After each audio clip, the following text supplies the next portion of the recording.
noneho turongeye tumirwa umugabo mu diaspora kubutsi bwota amasimbi w'imyaka 44 imisago yaje akitoranyiriza akanyogwe karirimbaga abahungu n'abakobwa muri indirimbo zo gushimisha Imana no guhimbaza ngo ni Vestina akamukubita amago umwana w'imyaka mike cyane ku buryo bagendanaga rwose ukabona ko ari uruhinja. Abanyarwandakazi dere nguko rwose hakomeje gushya ngayo nguko umwana w'umukobwa w'imyaka mike akaba ashakanye n'umugabo ukuzemo myaka 40 kuri 22 nagatangaza ni ibintu bidasanzwe ngayo nguko rero mukomeze mukurikirana ibi bintu turebe aho bizagana. Uyu mugabo ngo ni Dirisi ukomoka muri Burkina Faso ngo yarebaga Vestina na Dorcas uburyo bikaraga mu ndirimbo za gospel nawe kumva arashize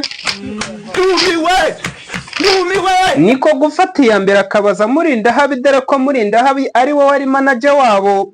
Murinda habi akamuha igipase gifatika neza cyane rwose dore yuko no mu bukwe ngo bari babihishe rwose bashyizeho amabawusa nk'igihumbi na 500 kugira ngo hatagira umenya ibyabaye.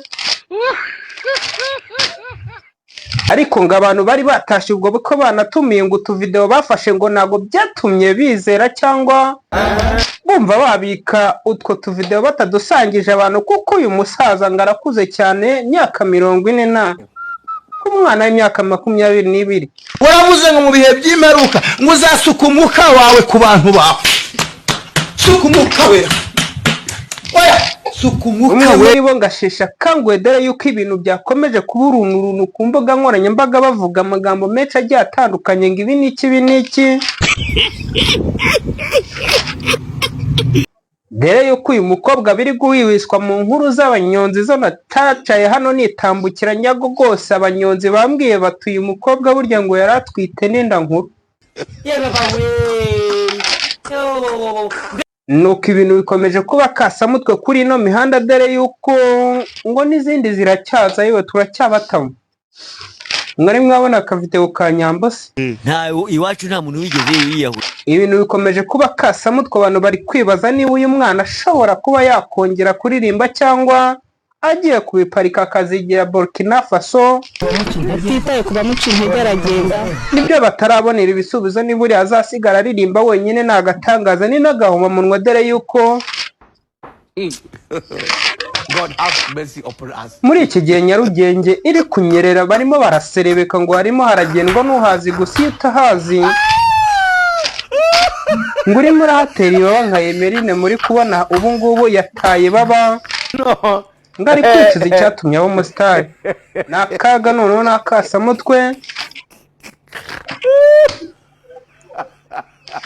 Izi nkuru z'abasaza bari kugenda baca ibintu begukana bamwe mu bakobwa b'intangarugero dufite mu gihugu turimo tugenda tuburizwamo nkatwe nk'abajene batoya bakizamuka bakarongoye abo bakobwa zikomeje kudutanga imbere zikomeje kuduca intege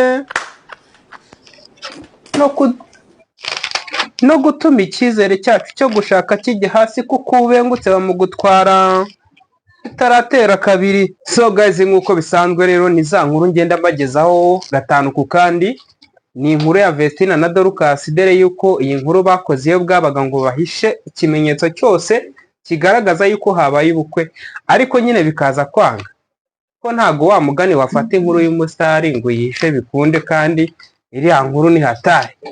Emirene rero ni wari wakamiye ngo nta wundi muntu wagombaga gukamera ikintu kiri kubera aho ngaho wenyine babigiramo ibanga ukuntu dore yuko bashakaga kuba basohora iriya video hashize igihe kinini ariko n'ubundi bikaza kuba byaranze Emirene ibyo bikarangira inkuru nyine ibaye rusange kuko kurya wenyine ntago ari byiza. Uyu mukobwa rero akaba aragiye ararongoye cyo turi kwibaza ni ikintu kigiye gukurikiraho mugenzi warareka kuririmba cyangwa barakomeza babe mu Rwanda baririmbane.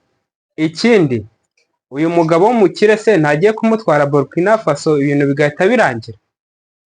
So we kora subscribe and share buri gacaracara mu gihugu kose tukakugezeho nigiro rwa bikurikirane na kuri ba bantu bashaka video mukomeze munyandikire byose ndabibagezaho gatanu ku kandi.